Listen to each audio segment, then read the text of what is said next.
الله أكبر كبيرا والحمد لله كثيرا وسبحان الله بكرة وأصيلا. nañu wattandiku jëw baaxul nañu wattandiku bépp musiba ak lépp loo xam ne war na mën a soxeku ci jongante ngir xëccoo gàngunaay fële ci pencum ndaw réew moom muy campagne électorale ngir législative yi waaye itam ba tey kii di imam ratib Thierno Souleymane Agne bu Tambacounda daal dina ñaan ngir ñu am nawet bu barkeel nawet bu am ndox waaye itam ba tey gàncax gi daal di jébbi bu baax a baax. nee na jëw baaxul julit war na ci bàyyi xelam war na ko bana ndax jëw li muy jur muy musiba rek te lañ war nañ ko moytu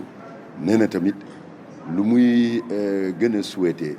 mooy di ñu mën a dem ci jogante bi le 31 juillet ci jàmm ak salaam loolu lañ xam ci Sénégal suñuy jullee suñu voté ñu mën a dem liggéey le 1er août. ñaan tamit suñu borom ñu jullee ko ay at yu bare ci jàmm ak salaam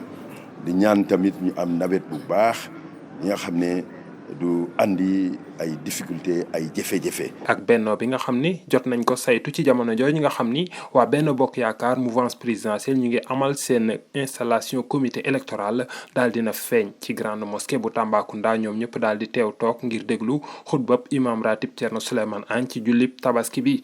tabaski bi nag méngoog la waajtaayal li nga xam ni moom mooy ndorteel campagne électorale ngir législative jaaree foofu rek di leen wax